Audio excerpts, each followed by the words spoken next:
안녕하십니까. 발표자 김연아입니다.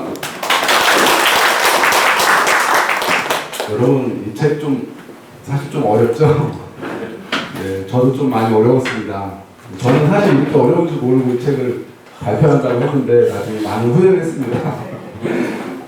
그렇지만은 이 책을 읽으면서 저도 나름 느낀 게 있는데요. 그런 부분 여러분에게 한번 소개를 해드리고 싶은 마음도 많이 생기더라고요, 나중에는요. 한번 시작해 보겠습니다. 이 책의 저자는 잘 아시다시피 박웅현이라는 광고 디렉터입니다.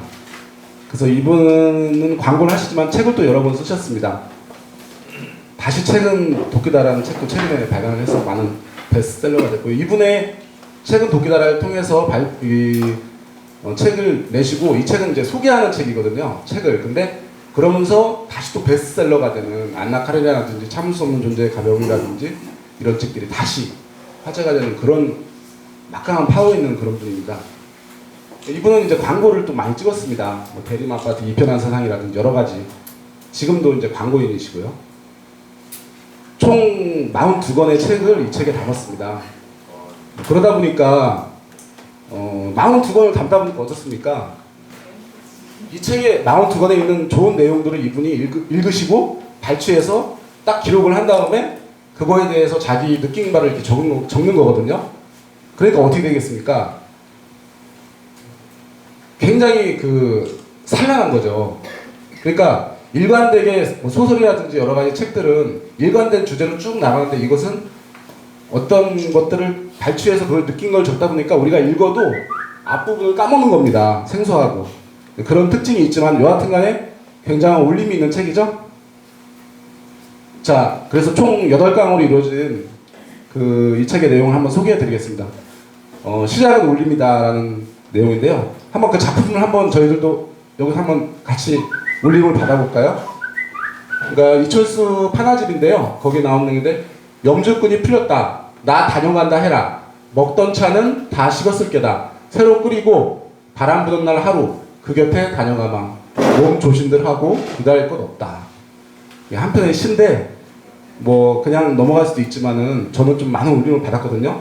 염주꾼이 풀렸다. 뭘 상징하겠습니까? 이 제목이 자탈입니다. 앉아서 이제 열반에 드는 돌아가시는 그런 내용인데, 염주꾼이 풀렸다. 생명줄이 끊어졌다는 거거든요. 나 다녀간다 해라. 나 잠깐 왔다 간다. 인생에 가벼운 거죠, 인생이. 자, 먹던 차는 다 식었을 게다. 그리고 새로 끓이고, 죽은 사람이 먹던 차를 새로 끓이래요. 별거 아니라는 거예요, 그냥. 그리고 바람 부는 날 하루 그 결에 다녀가. 그러니까 이 생에 왔더니 온갖 번뇌와 이런 거에 살다 보니까 참 힘들어서 이제 출가해서 이제 깨닫고 돌아가시는 거잖아요. 바람 부는 날 딱 하루밖에 안 된다는 거예요. 그리고 몸조심들 하고 나 기다릴 거 없다. 야, 내가 여기 와서 살아갔다 기억할 것도 없고 난 잠깐 왔다 가니까 너네들 똑같은 사람들이니까 그렇게 신경 쓰지 마라. 저는 이제 그런 걸 느꼈는데, 이런 한편의 시와 판화를 보면서 많은 울림을 우리가 느낄 수 있다. 이 책은 여기 이제 소개는 안 됐지만은 이제 이철수 판화집에 나오는 내용인데요. 먹담은 종지를 닦았다. 구운 그릇이라 스민 것 없으니 다시 해맑다. 사람도 그러리라 라고 표현했는데요. 이게 이제 도자기다 보니까 닦으면은 먹을 담았어도 깨끗해지잖아요. 이 사람은 이제 사람도 그렇다 이거예요. 사람도 생에 나와서 온갖 풍파를 겪으면서 사람이 참 안 좋아지잖아요. 범죄도 저지른 사람도 있고 나쁜 마음 오염이 되는데, 사람도 맹자의 성선설처럼 닦으면은 그 본성은 착하고 선하다, 이런 얘기를 하는 것 같습니다. 저는 그런 울림을 받았고요. 이호덕의 이제 그 아이들 시집을 모은 이제 그런 한 편인데, 엄마 내가 파리를 잡으려는 게 파리가 자꾸 빌고 있어. 근데 이제 원래 파리가 이렇게 빌잖아요. 근데 그게 자기 생존을 위해서 딱 달라붙잖아요, 천정에. 그 접착력을 유지하기 위해서 그렇게 하는 거라고 하는데, 그거는 그거고, 애들 눈에는 이거 잡으려고 하니까 제발 나 살려달라고 빌고 있는 것 같은 거예요. 그러니까 이 애의 관점으로 보니까 이런 게 보이는 거거든요. 저는 이제 컨셉이라고 했지만은, 그러니까 이분이 왜 이런 책을 읽을까요? 이분은 창의적인 활동을 해야 돼요. 광고인이기 때문에.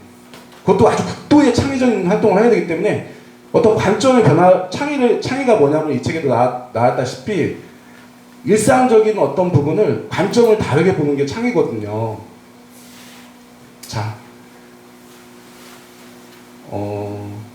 자, 단지 8개의 획으로서 가문사지 탑을 이제 이렇게 그렸고요. 그 옆에 이런 시를 적었습니다. 어찌 오셨는가? 방문들 많이 다녀가셨는데 흔하게 오는 그런 분 똑같죠? 이렇게 얘기하고 있습니다. 그러니까 가문사지가 이제 사람한테 얘기를 하고 있는 겁니다. 가문사지는 돌이고 자연입니다. 천년을 그냥 무고하게 살 수 있습니다. 그런 사이에 온갖 많은 사람들이 와가지고 소원을 빌고 가고 합니다. 가문사지 입장에서는요, 이 영원히 사는 이 어떤 자연의 입장에서는 인간은 그냥 잠깐 왔다 가는 손님이거든요. 근데 뭔 그렇게 고민을 많이 나한테 와가지고 털어놓느냐. 너 흔한 그런 사람 중에 하나지?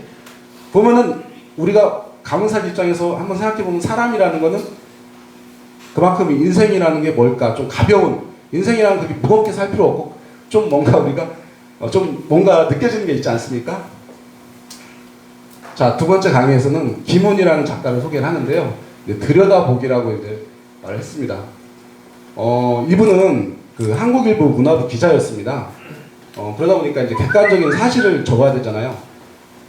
47살에 이제 문단에 등장하셔가지고 여러 가지 책을 내셨는데, 사실적인 글쓰기를 많이 하셨습니다. 한번 볼까요? 동백꽃이 떨어지는 걸 이제 그 자전거 여행을 통해서 전국을 유랑하시면서 이런 걸 보신 거예요. 동백꽃은 한 송이의 개별자로서 제각기 떨어진다는 거예요. 동백은 죽을 때 주접스럽게 막 꼰사납게 이렇게 죽지 않고 백제가 망하듯이 한 번에 뚝 떨어지고 끝난다는 거예요. 근데 이런 것들이라든지 혹은 여기 산수유 같은 경우도 그 꽃이 쓰러지는 모습이 마치 저 자신을 지우개로 슥슥 지우는 것 같다. 입자가 보니까 꽃잎이 안 보이잖아요. 그냥 바람이 한번 불면 슥 지워지는 것 같다. 그러니까 이분은 자연을 이렇게 서서히 관찰하셔가지고 그 우리는 볼 수 없는 그 미묘한 그런 것들을 캐치하신 다음에 그것을 글로써 이렇게 표현하시는, 그래서 이분은 이제 미친 사람이라고 이렇게 작가는 표현을 하는데요. 참 이것도 참 저는 좀 많이 봤는데, 된장국은 우리가 일상에 많이 먹지 않습니까? 된장은 냉이의 비밀을 국물 속으로 빨아들여서 냉이는 냉이대로 온전하게 남겨둔다 이렇게 표현했습니다. 별거 아닌 표현이지만 저는 좀 여러 가지 울림이 있더라고요. 그냥 사소한 된장국인데 냉이의 그 봄 향기가 된장의 텁텁한 맛을 이렇게 뭔가 이렇게 좀 깔끔하게 해주잖아요. 그런 것들을 이렇게 표현을 한 거예요. 상록수의 숲은 짙고 깊고 깊게 푸르러서 그 푸르름은 봄빛이 들뜨지 않는다.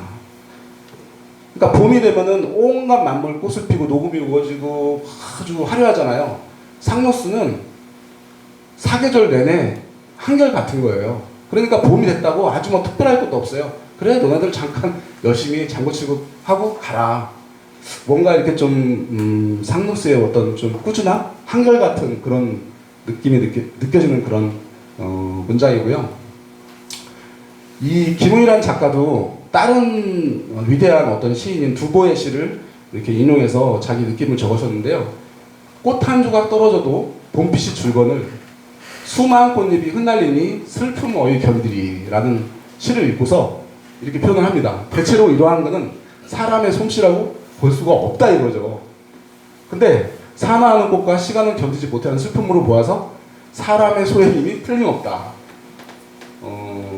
그러니까 이 작가들도요, 뭔가 이렇게 새로운 거를 창조를 하려면은 재료가 있어야 되고 영감을 받아야 되는데 그것이 이제 작가한테 그걸 받는 것 같아요. 나중에 이제 또 말씀드리겠지만 참을 수 없는 존재의 가벼움도 마찬가지로 안나 카레리나라에서 많은 어떤 영감을 받아가지고 그런 것도 도입을 하거든요. 그 다음에 3강 알랭드 보통의 사랑에 대한 통찰인데요. 이 친구는 저자가 얘기를 합니다. 이 친구는 참 미친 사람이다. 왜냐하면은 어떤 책에서는 25살이라고 하는데 27살에 왜 나는 너를 사랑하는가라는 책을 통해서 사랑에 대해서 아주 적나라하게 이렇게 묘사를 하고 그거를 우리에게 정말 알기 쉽게 글로써 이렇게 메시지를 주고 있는데요. 이런 얘기를 합니다. 그리고 김은 작가한테도 이제 미친 사람, 미치지 않고서 어떻게 이런 것들을 발견할까 이런 얘기를 하는. 저는 좀 이런 미친다는 표현이 조금 저한테 좀 많이 느낌이 와가지고 이렇게 한번 소개를 해드렸는데, 이제 김은 작가가 얼마나 미쳤냐면은 개라는 이제 소설을 썼는데 마치 개가 직접 쓴 것 같은 그런 느낌이 든대요. 근데 김은 작가가 이 소설을 쓰기 위해서 석 달간 진돗개에 가서 개 사육장에 가서 머물렀다고 하더라고요. 그리고 이게 화장 이제 영화로도 만든 단편 소설인데 친구한테 종합병원에 가서 영안실에 이제 시체가 나오는 걸 하고 나서 이런 책을 썼다. 이런 것들은 정말 저는 이제 좀 선천적인 천재성도 중요하지만은 후천적인 어떤 노력도 중요하다고 보거든요.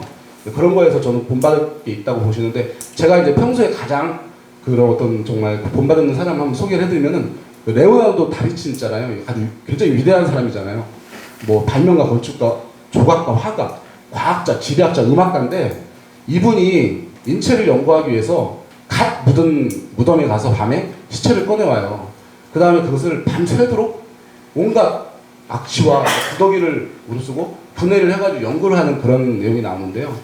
위대한 사람, 정말 이 사람은 천재적인 어떤 그런 뭐랄까 능력과 천재적인 노력을 하는 것 같습니다. 그래서 우리한테는 뭐 천지창조라든지 뭐 마지막 성 이런 여러 가지 작품들, 위대한 작품들을 남기는 것 같습니다. 근데 레오나르도 다빈치는 인체를 해부해서 연구를 했는데 이분은 사람의 감정, 사랑 이런 것들을 분해해서 낱낱이 우리한테 보여준다는 거죠. 그래서 사랑을 할 때 우리는 생각, 감정, 행동을 분해해서 사랑에 대한 통찰을 우리에게 이제 알려주고 있는데요. 또 다른 책 불안에서는 왜 우리가 이렇게 불안해하는가. 과거에는 절도적인 빈곤이나 이런 것 때문에 우리가 불안해했지만은 지금은 그렇지 않다는 거예요. 지금은 되게 상대적으로 궁핍해질 거라는 두려움 이런 것 때문에 우리가 이제 불안하다는 거예요. 그래서 이제 이 책에서는 이렇게 얘기합니다. 부유한 사람이라는 것은 돈 많고 막 이런 상인들이 아니라 그냥 밤하늘의 별 밑에서 경이로움을 느끼는 사람, 그리고 다른 사람의 고통을 해석하고 공감하고 그것을 덜어줄 수 있는 사람이다. 이렇게 메시지를 주고 있습니다. 또 불안에서는 행복은 추구의 대상이 아니라 발견의 대상이다. 이렇게 얘기하고 있습니다. 자, 그 다음에 4강 고온의 낭만에 취하다. 한번 또 볼까요? 고온 작품을. 저쪽 언덕에서 소가 비를 맞고 서 있다. 이쪽 철화 밑에서 나는 비를 그치기를 기다리고 있었다. 둘은 한참 뒤 눈길을 피하였다. 서로 눈길을 피하였다. 소와 사람이 어떻게 보면 평등한 어떤 관계인 거죠. 서로 이렇게 어색하니까 피하는 거잖아요. 뭔가 이렇게 굉장히 낭만적인 그런 어떤 사실적인 표현을 하는 것 같습니다. 노를 젓다가 노를 놓쳐버렸다. 비로소 넓은 물을 돌아다 보았다. 그러니까 멈추면 비로소 보이는 것들, 이런 생각이 나는데요. 그러니까 굉장히 좀 이렇게 평범한 그런 단어로 굉장한 울림을 주는 것 같아요. 이 고은 시인이. 이거는 이제 지금 제가 처한 상황이나 그런 것들 비슷해서 한번 소개를 해드리는데요. 급한 물에 떠내려 가다가 다음 곳에서 싹을 틔우는 땅버들 씨앗, 그렇게 시작하거라 라고 이제 나오는데요. 우리의 사람도 막 그 역사의 소용돌이 속에서 뭐 전쟁 여러 가지 그런 것들을 겪으면서 자기 의도하고는 상관없이 자기가 살고 싶은 거, 자기가 원하는 일을 하지 못하고 막 떠내려 가다가 어느 곳에 닿으면은 그곳에서 땅부들처럼 위대하게 고목으로 성장해야 되는 그런 운명이 있지 않을까, 사람도 이제 그런 느낌이 들었습니다. 그 다음에 5강 햇살의 철학, 지중해 문학. 지중해는 저도 이제 어떻게 기회가 돼가지고 한 1년 넘게 이쪽에서 이제 산 적이 있는데 햇살이 아주 강렬합니다. 그늘에만 가도 이제 굉장히 또 시원한 것도 있고요. 그래서 이제 햇살로 인해서 조각이 많이 발달했다고 합니다. 그리고 너무 이게 날씨가 좋으니까 그 삶이 굉장히 찬란한 거죠. 그 인생이 아주 소중한 거거든요. 그러다 보니까 이 소중한 인생을 이제 보물처럼 지키고 싶으니까 현재를 이제 소중히 할 수밖에 없는 거죠. 그러면서 이제 이 지중해의 어떤 철학 이런 것들은 그 현재 지금 삶, 어떤 실존주의, 어떤 뭐랄까 좀 약간 좀 표현하면 약간 본능에 충실한 그런 삶을 사는 것 같아요. 그 대표적인 이제 그 작가로 니코스 카잔차키스라는 분이 그리스인 조르바를 통해서 아주 지중해성 그런 어떤 철학이랄까요? 그런 인물로 이제 소개를 하는데요. 현재를 사는 사람, 내게 중요한 것은 어제, 내일이 아니라 오늘 지금 이 순간에 일어나는 일입니다. 이렇게 얘기하고 있습니다. 그 다음에 이제 까메 이방인을 통해서 메루소라는 사람은 더 나아가서 그 아주 솔직하고 현재를 이제 사는 사람인데 어머니가 이제 돌아가신 날도 뭐 여자친구하고 사랑을 나누고 또 별거 아니다. 죽음도 뭐 별거 아니라고 하고 인생을 아주 이제 가볍게 그렇게 살아가는 거거든요. 이게 전반적인 어떤 지중해의 어떤 철학이랄까요? 이제 그런 게 나오는데 이 작가도 이제 8단어 다른 책에 이렇게 소개를 합니다. 개처럼 살자. 개는 밥을 먹으면서 어제의 공놀이를 후회하지 않고 잠을 자면서 내일의 꼬리치기를 미리 걱정하지 않는다. 이렇게 얘기를 하고 있는데요. 그러니까 개가 그렇지 않습니까? 그냥 지금 당장 이 순간 주인하고의 교감, 그리고 거기서 막 끊임없이 귀여움을 받으려고 노력하잖아요. 그 참을 수 없는 존재의 가벼움에도 개가 나오는데 카레닌이라는 개가 나옵니다. 이 개가 잠에서 깨어나는 순간은 순수한 행복이었다 라고 이렇게 나오는데요. 또 안나 까레네나도 개가 나옵니다. 이제 라스카라는 개가 나오는데 거기에 보면 주인공 레빈이 이 라스카가 이렇게 막 행복해하는 모습을 보면서 나도 이렇게 해야 되겠다 이런 표현이 나오는데 그러니까 이제 인생을 지중해 문화는 가볍게 살자 이거예요. 인생을 너무 진지하게 어렵고 힘들게 살지 말고 개처럼 그냥 오늘 이 순간을 즐기고 쉽게 생각하자 이거죠. 근데 이제 나중에 보시면 알겠지만 참을 수 없는 존재의 가벼움은 이 카레인이는 이 안나 까레니나의 안나의 남편 이름입니다. 그리고 이 참을 수 없는 존재의 가벼움에서도 자 다음 보실까요? 여기 다음 페이지요. 테레사라는 이분이 시골에 이제 그 카페에 종업원이었습니다. 토마스라는 사람은 이제 프라하에 이제 작년에 제가 어떻게 갔다 왔는데 프라하의 토마스 저기 외과 의사입니다. 시골에 왕진을 갔다가 테레사라는 분을 만났는데 굉장히 바람둥이거든요. 그러면서 명함을 주면서 혹시 프라하에 올 기회 있으면 들리라고 했는데 가볍게 그랬는데 테레사가 실제로 이제 그걸 운명으로 여기고 방문을 하게 됩니다. 그때 들고 간 책이 안나 카레나라는 책이었습니다. 왜 그 책을 들고 갔냐면은 이 나중에 이제 보시면 안나는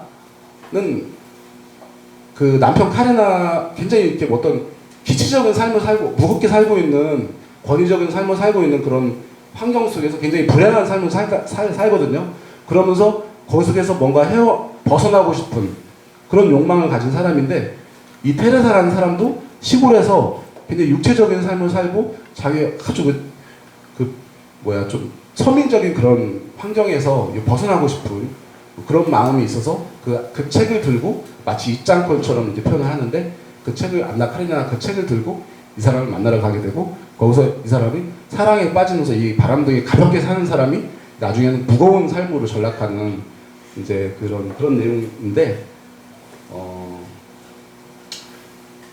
이 책의 저자는 이 책을 통해서 무엇을 얘기하고 있을까 한번 생각해봤습니다. 이 저자는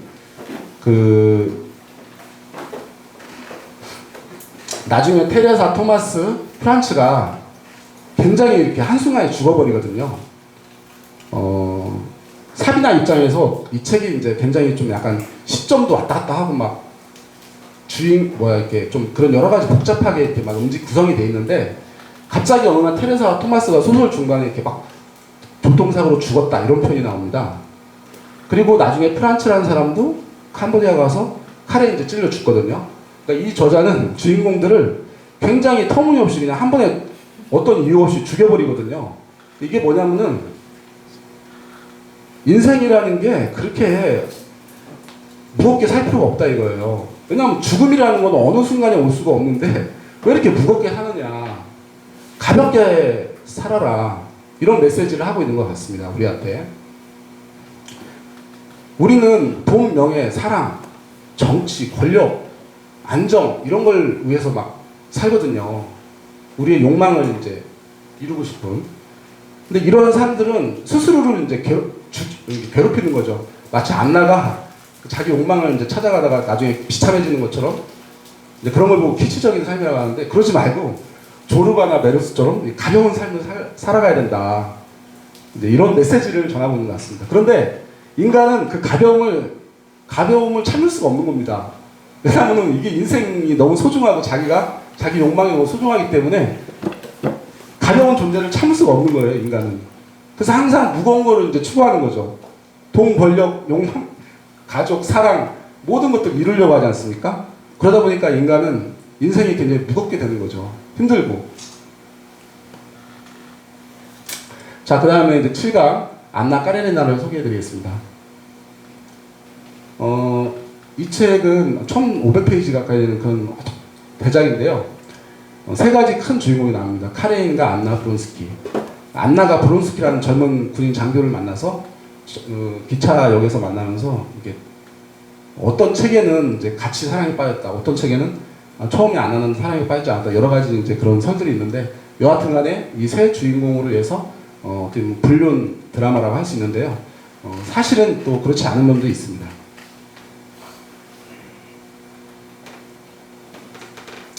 이 안나는 기차역에서 이 브론스키를 만나서 사랑에 빠져가지고 나중에 가정을 다 버리고요.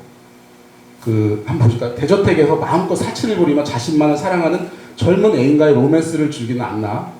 그냥 전혀 행복하지 않은 거예요. 사람들의 따가운 시선이나 이혼 문제는 둘째치고 몸이 불까봐 임신도 하지 못한다. 애인의 사랑이 식은 것 같아 밤에는 모르핀 없이는 잠을 이룰 수 없다. 그러니까 이 안나는 전형적으로 그 현실을 도피해가지고 이 브론스키 욕망을 찾아가거든요. 그런데 나중에 기차역에서 이제 끝내 이제 처참하게 자살을 하고 생애를 마감하게 되는데요. 그래서 기차역에서 한치의 어떤 한 발자국도 나가지 못한 그런 주인공이라 할 수 있습니다. 이에 비해서 레빈이나 키티라는 주인공이 있는데요. 이 주인공은 삶의 의미를 깨닫고 삶의 성찰을 통해서 인생의 진정한 행복을 찾아 떠납니다. 한번 보실까요? 키티는 자기 젖이 팅팅 붙자 아기가 배고플 것임을 알아차린다. 아가야, 너도 그저 아버지 같은 그런 사람이 되어야 한다.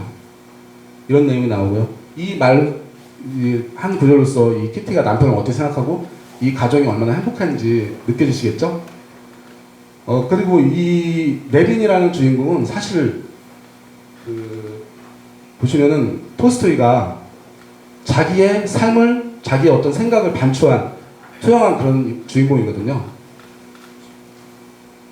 그래서 이 레빈은 아주 큰 인생의 커다란 세 가지 깨달음을 얻습니다. 그것이 무엇이냐면은 몰입, 소통, 죽음의 기억이라는 겁니다. 그래서 그 안나라는 주인공은 이 소설에서 죽여버리고요. 이 톨스토이가 나중에는 레빈의 삶으로 이렇게 소설이 마무리가 짓는데요. 사실은 이 작품이 그냥 거기서 끝나는 게 아닙니다. 또 반전이 있는 게 이 톨스토이라는 사람이 사실은 자기가 이 안나 까리레라는 작품을 쓸 50세를 전후해가지고 인생을 완전히 이게 다르게 살거든요. 그 내용을 이 책에 담은 겁니다. 그러니까 자기도 50세 전에는 욕망에 충실한 삶, 막 소설을 해가지고 유명해지고 싶고 막 이런 삶을 삽니다. 그렇지만 이 안나 까리레나를 쓰고 나서는 사상가, 철학가, 뭐 참회록이라든가 이런 쪽으로 자기 삶을 바꾸거든요. 이런 세 가지를 깨닫고 나서 바꿔버립니다.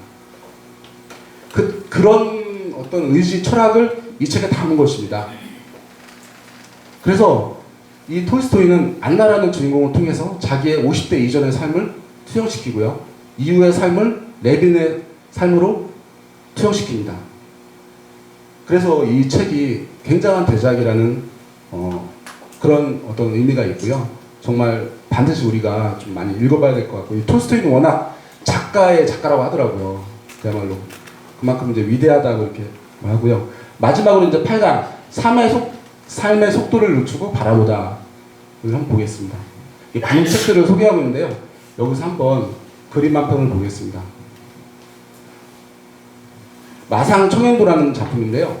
선비가 이렇게 지나가다가 어떤 소리가 들려서 이렇게 쳐다봅니다. 새가 보이네요. 보니까 꾀꼬리 2마리가 뭐 암수소로 정답구나 뭐 그런 내용처럼 이렇게 지저귀고 있습니다. 그러니까 삶의 속도를 늦추고 우리가 바라봐야지 이런 것들을 느끼고 그래야만 우리 삶이 풍요로워진다는 거거든요. 왜 그러냐면요. 우리의 시간은 이제 한계가 있다는 거죠. 우리의 삶은 한계가 있다. 무엇을 볼 때 우리의 시간이 한계가 있냐면은 죽음을 생각할 때 그렇습니다. 죽음에 대해 톨스토이도 죽음을 성찰하고요. 또 알랭그 보통도 죽음에 대해 성찰하게 됩니다. 우리는 유한한 존재입니다. 그렇기 때문에 우리의 이 시간을 소중히 해야 된다는 거죠. 보시면은 법정 스님이 삶의 배후에 죽음이 받쳐주고 있기 때문에 삶이 빛날 수 있다. 이렇게 이제 말을 하고 있습니다. 이런 죽음을 우리가 성찰한다면은 우리가 살고 있는 이 시간, 인생에 대해서 생각을 하게 되고 이 인생을 미분한 것이 현재의 삶이잖아요. 이 순간을 우리가 느껴야지만이 인생을 풍요롭게 한다. 그런 메시지를 주고 있습니다. 인간의 목표는 풍부하게 소유하는 것이 아니고 풍성하게 존재하는 것이다. 행복은 지극히 사소하고 아주 작은 데서 찾아온다. 현재에 집중해 살아라. 한 번 깨닫는 게 중요한 게 아니고 계속해서 발전시키는 거. 도노 점수 이렇게 얘기하고 있습니다. 그래서 이 책이 저도 읽으면서 굉장히 좀 어떻게 발표를 할까라는 고민도 하고 여러 가지 이제 생각을 하게 됐는데 이 책 그러면서 사실 이 책이 상당히 무겁지 않습니까? 좀 근데 제가 한번 생각을 해봤습니다. 이 책이 과연 무거울까? 그렇지 않은 면도 있겠구나 하는 생각을 했는데 왜 그러냐면은 이분의 저자가 하는 일이 아까 처음에 말씀드렸듯이 광고지 않습니까? 근데 이분 TV 광고가요 15초에 1,930만 원이라고 합니다. 그러니까 15초 동안에 그 짧은 시간에 그 비싼 시간에 이분은 자기가 의뢰한 고객의 상품을 혹은 회사 브랜드를 홍보나 어떤 메시지를 줘야 됩니다. 그래서 그냥 정보를 전달하는 게 중요한 게 아니라 상대방, 시청자, 소비자가 그걸 느껴야 됩니다. 동감을 하고 또 구매를 하든지 아니면 좋은 호감을 갖게 하든지 그렇게 해야 되는 일을 하는 사람입니다. 그러다 보니까 이 사람도 직장인이고 자기가 경쟁력이 있어야 되잖아요. 그게 밥벌이니까요. 그러다 보니까 어쩔 수 없이 자기 감성, 왜냐면 사람 살다 보면은 감성이 메말라지거든요. 근데 그런 거를 유지를 할 수밖에 없는 거예요. 그런 것들이 없으면은 그런 작품을 만들기 어려운 거예요. 그러다 보니까 이분은 그런 것들을 발전시키고 유지하기 위해서 감수성을 어떻게 하면 예민하게 할까 이런 것만 생각한 겁니다. 평생.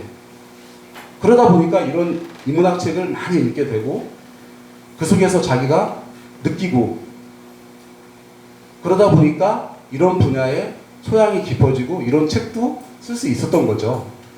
그리고 또 광고도 할 수 있는 거고. 그러니까 이분은 직업적으로 이런 것들이 필요하기 때문에 한 겁니다. 그렇다면 이분이 우리가 정말 이 책에서 처음 봤을 때 피상적으로 느끼는 것처럼 굉장한 문학가면서 철학가냐 그렇지 않다는 것을 저는 알게 됐습니다. 왜냐? 안나 까레나라든지 참을 수 없는 존재의 가벼움이라든지 이런 책들을 푸르는 내용들이 그 분야에 정통한 어떤 문학자라든지 철학자 이런 사람들이 풀어내는 내용들을 읽어보면은 굉장히 낮은 수준의 평이라는 것을 느낄 수 있거든요. 그러니까 이분은 어떻게 보면은 굉장한 철학가도 아니고 사상가도 아닙니다. 우리하고 똑같은 밥벌이를 하기 위해서 끊임없이 자기 개발하고 연구하고 그럴 수 있다는 거죠. 그렇게 이 책을 가볍게 볼 수도 있다. 이렇게 저는 이제 느꼈고요. 그래서 마지막으로 저는 이제 책은 내 마음속에 언 바다를 깨는 도끼와도 같다. 이분한테는 이것이 꼭 필요한 거예요. 왜냐하면은 책을 읽어서 막 어떤 마케팅 뭐 이런 정보를 얻는, 지식을 얻는 게 중요한 게 아니라 감성을 예민하게 하는 어떤 그런 역할이 필요한 거죠, 이분한테는. 근데 이제 이 책을 읽고 나서 저는 이제 항상 제 어떤 신주랄까? 탁월함에 대해서 한번 성찰을 해봤습니다. 그러니까 많은 책들이 있는데 많은 사람들이 있고요. 그 중에서 이 책은 많은 영감을 주게 합니다. 정말 인문학의 바다에 빠지고 싶은 그런 마음도 생기고 고전 책을 한번 읽어보고 싶은 그런 마음이 많이 생기는 그런 책이거든요. 그런 영감을 주는 거죠. 그러니까 어떻게 보면 저한테는 이 책이 독해였습니다. 아, 인문학의 책에 한번 입문해서 나도 열심히 읽어봐야 되겠다. 인생이라는 건 돈만 많이 벌고 뭐 이런 게 중요한 게 아니라 정말 내가 삶을 소중히 여기고 이 시간 속에서 내가 풍요롭게 느끼고 이렇게 가는 것이 중요한 거다, 이런 걸 많이 느꼈는데요. 그러면서 저도 그런 걸 생각하게 됩니다. 나도 어떠한 일을 하거나 어떠한 이 세상에 태어나서 어떠한 것을 하든 간에 어디에 있든 간에 도끼 같은 그런 인간이 돼야 되겠다. 도끼 같은 그런 삶을 살아야 되겠다. 프리젠테이션을 하더라도 다른 분들에게 영감을 주고 도움을 주는 그런 삶을 살고 싶다. 그런 여러 가지 생각을 하게 됐습니다. 이것으로 저의 발표를 마치고요. 감사합니다.